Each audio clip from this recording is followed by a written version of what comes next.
When you say as busy as a bee, they mean busy as a bee. There's no sandbagging with bees. They either work or they get out. My name is Deborah Sasser.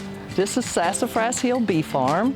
We take care of thousands of little livestock here. When I tell people I have thousands of livestock, they're only this big, but there are thousands of them. I was a producer for Comcast, and I did a story about bees. And when I walked into that bee yard, I just knew that it was something I wanted to do. So I took a class in Aiken beekeepers. I got my first 2 hives, and they multiply very quickly, much quicker than I ever thought they would. So now I have 20 hives. A typical day is to check your hives, especially right now during the spring. Queens hatch in 16 days, so you have to check those and pull queen cells, because if you do not do that, then they will swarm. And I have so many hives, I can't do them all at once. I take 2 or 3 hives a day. You have to go through each frame and make sure there's no queen cells on it. You have to check and make sure your queen's producing and doing a good job and things like that. So there's never a typical day. They're always different, but it will definitely keep you busy. A bee goes to a flower. She drinks the nectar from the flower. She puts the nectar in her honey crop, a little holding tank that she has above her stomach. While it's in there, she puts enzymes into it. Then she takes it home to her hive and she gives it to a house bee, a little girl that's not old enough to go outside. She takes it mouth to mouth, she takes it and she puts it in her honey crop. Then she puts more enzymes into it. And then she takes it and she fans with those little wings, she fans the moisture out. They have to dry the honey, and they dry it out down to 18.6 or below to turn nectar into honey.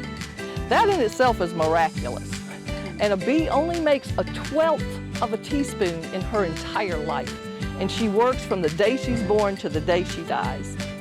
When the bees cap off the honey, that's when you know it's ready. You cannot take the honey until they put a wax capping on it. That means that it's dried out, and it will stay dried out. If you take honey before the bees dry it, it will turn into mead. It will spoil. It will not be honey.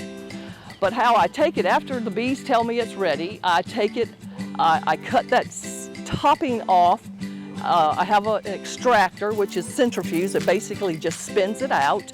And then I filter the wax out, and then I put it in a jar. That's all I do. Now, some people heat their honey and do other things to it, but mine is just straight raw honey.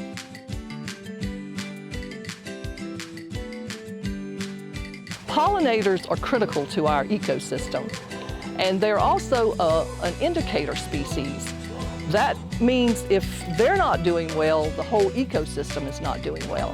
And our pollinators are in big trouble. They're in big trouble for many reasons, but one particular reason is all the chemicals that we're using.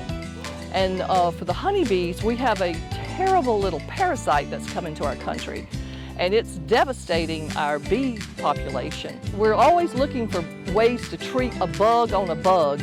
That's a little tricky. That's all because of chemicals that we're using, and we're using way, way, way too many chemicals. So we have to be aware that whatever you do to our environment, we're doing to ourselves. If you like to eat, you're going to want a pollinator around. Every fruit, vegetable, nut, and seed has to be pollinated by a bee. Most people have been stung by a wasp, and they always say, "Oh, I got stung by a bee," but you didn't get stung by a bee. You got stung by a wasp. Very few people have ever been stung by a honeybee because they don't sting you. They don't want to sting you. The only time I've been stung outside the hive is like walking in the clover. You put your hand on it when you're gardening or something like that. But most people are afraid of stinging insects. And wasps are mean, and they can sting you multiple times. They can just keep stinging you and stinging you.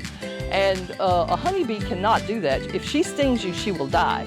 So she thinks twice before she stings you. The only time a bee stings you is when she's threatened, or if you're going into her hive she will try to protect her home.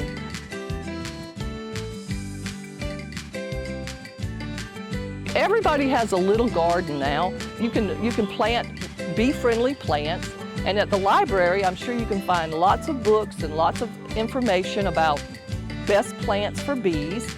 And bees don't have a long proboscis like a butterfly, so they need open flowers. They like sunflowers and cosmos and open flowers, flowers that are more open, like clover. The white clover is best for them. So no matter what size your yard is, put a little bit for the bees. Fix a little bit. You can also buy local honey. That helps local farmers, and that helps our economy too. So everybody can buy local honey. You can plant some flowers. Don't use chemicals in your yard. That's the main thing I really stress to people.